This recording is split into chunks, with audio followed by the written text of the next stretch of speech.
Opa, tudo bem?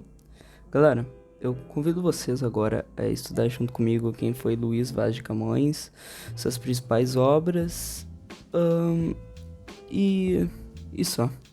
Eu sou estudante do Colégio Adventista e se você é do colégio e querer tirar sarro do vídeo, galera, vou falar com vocês que estão passando vergonha, ok? Eu tô fazendo um vídeo porque eu gosto do conteúdo e eu quero aprender mais. E um cientista falou que o melhor jeito de aprender é ensinando. Então, eu convido vocês a olhar um pouquinho sobre quem foi Luiz Vaz de Camões, ok? Valeu! Afinal, quem foi Luiz Vaz de Camões? Primeira coisa que vocês precisam decorar é a data que ele nasceu e a data que ele morreu. Oficialmente, ele nasceu em 1524 na cidade de Lisboa, em Portugal, e morreu em 10 de julho de 1580. Luiz Vaz de Camões. Luiz Vaz de Camões vai ficar muito famoso no período do classicismo, onde vai escrever obras tanto no estilo lírico quanto no estilo épico. Na obra do estilo lírico, podemos dar de exemplo O Desconcerto do Mundo e O Amor, que foi duas obras que ele escreveu. Ele usava muito a preferência por sonetos, que no decorrer do vídeo eu vou falar para vocês o que significa essa preferência por sonetos. No épico, Os Lusíadas foi o livro que ele escreveu. Os Lusíadas é o maior livro da literatura portuguesa. Ele foi lançado em 1527 e ele usava os decassílabos, que eu também vou explicar para vocês o que significa. Luiz Vaz de Camões. Primeira coisa que vocês têm que decorar é que ele era um gênio literário. Luiz Vaz de Camões. A primeira coisa que eu vou falar sobre ele é sobre o gênero lírico, onde ele usava a preferência por sonetos. Afinal, o que são sonetos? Soneto é um poema de forma fixa que se representa com 14 versos e 4 estrofes, sendo 2 quartetos e 2 tercetos. Eu vou dar um exemplo aqui de um poema que ele escreveu. Amor é um fogo que arde sem se ver, é ferida que dói e não se sente. É um contentamento descontente e dor que destina sem doer. É um não querer mais que bem querer, é um andar solitário entre a gente, é nunca comentar se dá contente e é um cuidar que se ganha em se perder. É querer estar preso por vontade, é servir quem vence o vencedor, é ter com quem nos mata lealdade.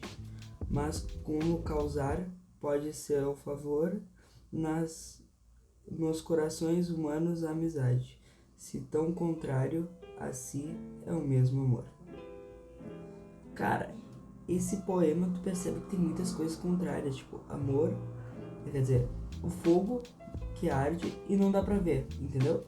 Ferida que dói, como é que uma ferida que dói não sente, entendeu? Ele usa essas características e tipo, pode perceber ali, ó, que nos dois primeiros tem 4, não se chama linhas, se chama versos no poema. Tem 4 versos no primeiro, 4 versos no segundo e 3 versos no terceiro. E 3 versos no terceiro e quarto. Isso era uma característica muito famosa dos poemas dele.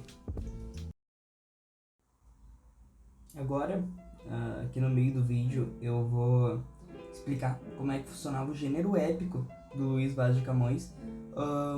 Cara, pensando como é que eu vou explicar. Eu vou usar como exemplo Os Lusíadas, que, como eu falei, é o maior gênero, é o maior livro da literatura portuguesa. E eu quero mostrar pra vocês como é que funciona isso dos decassílabos e vou contar ainda mais, vou dar um resumo de dos 5 primeiros contos.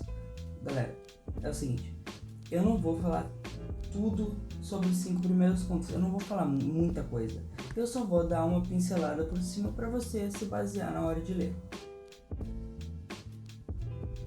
O nome de alguns personagens do canto 1 ao canto 5. Lembrando que tem 10 contos, mas como não são cobrados por agora, eu não vou falar sobre todos, porque eu nem aprendi sobre todos, sendo bem sincero. Tá, é o seguinte, como personagens eu vou colocar o Velho do Restelo, Inês de Castro, Os Deuses e Vasco da Gama. Logo no primeiro canto, podemos perceber o início da narração da viagem de Vasco da Gama e breve apresentação da armada no Olimpo. Os deuses também se reúnem.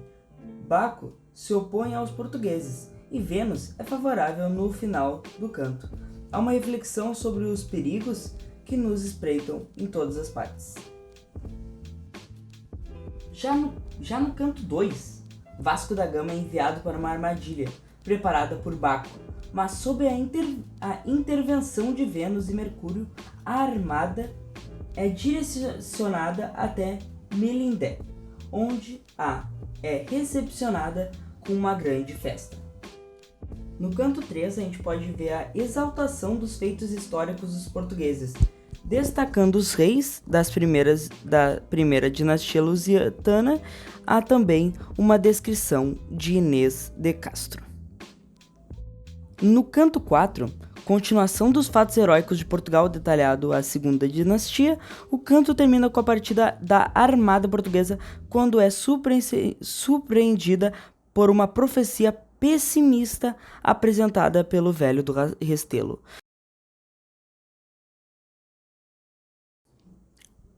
Canto 5. Vasco da Gama narra as aventuras vividas em alto mar, com destaque na sua luta contra o gigante Adamastor e uma doença que provoca a morte de diversos marinheiros.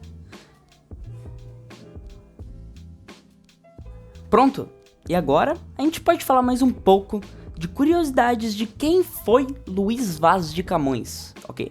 Luís Vaz de Camões, para fugir das perseguições, em 1547, Camões resolve embarcar com um soldado para a África.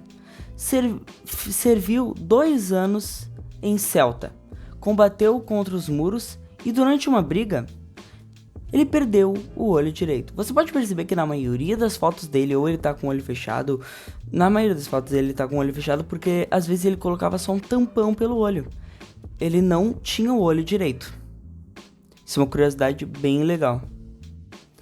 Agora você deve estar pensando, nossa, mas esse cara deve ter morrido com honrarias. É o seguinte, ele morreu passando muita necessidade, muita dificuldade. De volta para Portugal, em 1552, ele foi preso devido a um desentendimento com um funcionário da corte. 1 ano depois, ele recebeu o perdão do rei. Partiu então para Goa, na Índia. Em 1553, alguns estudiosos afirmam que ele começou a escrever Os Lusíadas.